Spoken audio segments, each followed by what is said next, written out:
మేము ఇక్కడ ప్రభు గారు ఇచ్చేందుకు వచ్చాము. ఎందుకంటే విషయం ఏంటంటే ప్రతి ఊళ్ళో ఈ సత్సంగం జరిగితే ఏమైందంటే జ్ఞానోదయం కలుగుతుంది.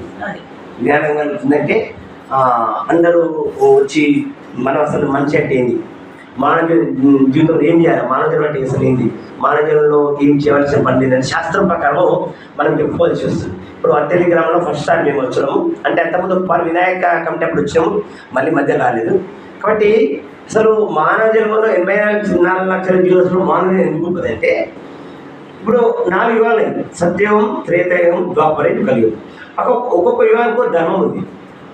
ఆ ధర్మం పాటిస్తేనే ఆ యుగంలో మోక్షం లభిస్తుంది. అంటే ఇప్పుడు సత్యయుగంలో తపస్సు చేస్తేనే మోక్షం లభిస్తుంది, త్రేతాయుగంలో యజ్ఞాలు చేస్తే మోక్షం లభిస్తుంది, ద్వాపరయుగంలో యుగంలో విగ్రహం చేస్తే మోక్షం లభిస్తుంది, కలియుగంలో ఏం చేయాలి, హరినామస్మరణ చేస్తేనే మోక్షం లభిస్తుంది. శాస్త్రం చెప్తుంది. అది ఏం చెప్తుంది, కృతాయతో ధ్యాయతో విష్ణు దేతాయతో యగతోంకై ద్వాపరే పరిచయిత కలుత హరికీర్తన.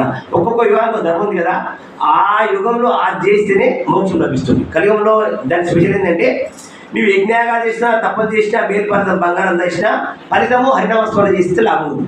హరినామస్మరణ అంటే హరే కృష్ణ హరే కృష్ణ కృష్ణ కృష్ణ హరే హరే, హరే రామ రామ రామ హరే హరి. ఇది మహామంత్రం అండి. ఇప్పుడు ఓం నమో భగవతే వాసుదేవాయ రకరకాల మంత్రాలు ఉన్నాయి. ఇది ఈ కలియుగ యుగధర్మము హరినామస్మరణ. హరినామ కేవలం కలియుగ నాస్తే గతించన. మీ ఇంట్లో కూర్చొని మీరు అందరూ ఒక 10 నిమిషాలు టైం ఇస్తే ఇట్లా మాలాకి చెప్పాలంటుంది. దాన్ని ఎవరైతే జపం చేస్తారో, ఇట్లా జపం చేసి హరే కృష్ణ కృష్ణ కృష్ణ హరే హరే, హరే రామ జపం చేస్తారో ఇది చేయడానికి మాకు 6 నిమిషాలు పడుతుంది. కొత్త వాళ్ళకు 10 నిమిషాలు పట్టవచ్చు.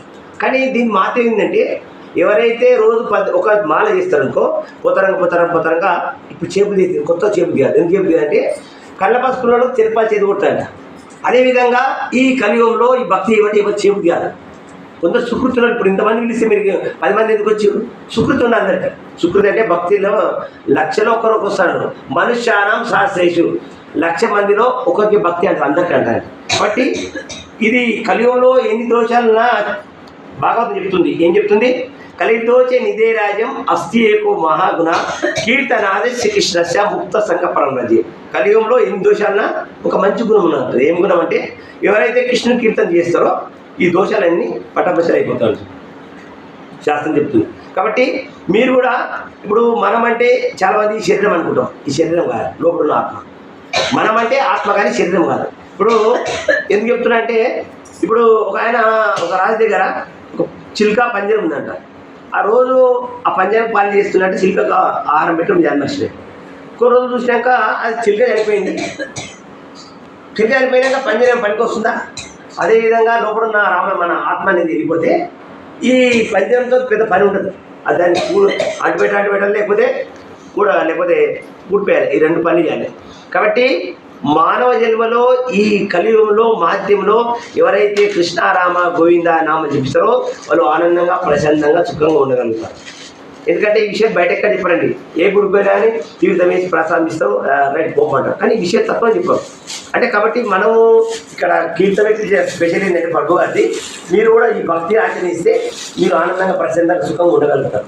ఎన్ని కోట్లు ఆస్తున్నా ప్రశాంతంగా ఆనందంగా ఉండలేదు.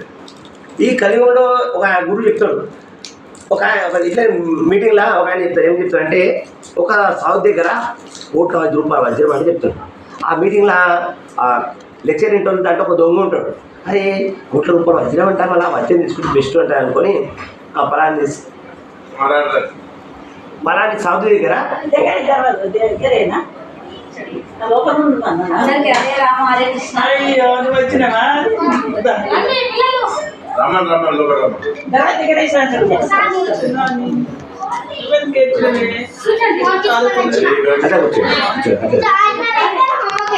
ఇక్కడ వచ్చే కారణం ఏంటంటే భక్తి విషయం తెలుసుకోవడం, మనం భక్తి మార్గం తెలుసుకోవడం. అదేవిధంగా ప్రతి శనివారము మెడ్చల్లో రాయల్ పెన్షన్ ఫస్ట్ సైడ్లో జగన్నాథ మందిరం ఉంది. అక్కడ వీళ్ళందరూ ప్రబోస్తాడు. అక్కడ వస్తే గురువులు చాలా అద్భుతమైన జ్ఞానం ఇస్తారు. ఆ జ్ఞానోదయం తెలుసుకొని మన జీవితాన్ని గడిపితే చాలా అద్భుతంగా ఉంటుంది. ఎందుకంటే చాలామంది ఏమనుకుంటారంటే మన జీవితము గిట్లే అనుకుంటారు. ఇప్పుడు మనకు పశువులకు తేనేమన్నది, చెప్తున్నారు శాస్త్రంలో, ఆహార నిద్ర భయమైతునంచ సమన్వవేత పశునరణం ధర్మేతియేషు అధికేషు ధర్మ అయిన పశునరణం. ఆహారం పుంజించడం, నిద్రపోవడము, పిల్లడము, రక్షించుకోవడం ఆ పశువు చేస్తాం, మనం చేస్తాం. అది పశువులకు మనకు తేడేమన్నది, ధర్మేతియేషు అధికేషు, ధర్మం గురించి తెలుసుకోవాలి. అసలు లేనివాడు భగవంతుడు ఎవరు, ఇది కాలం ఏంది, కర్మ ఏంది, అసలు ఎక్కడ వచ్చాం, ఎక్కడ పోతున్నాం, అది తెలుసుకోలే అనుకో మన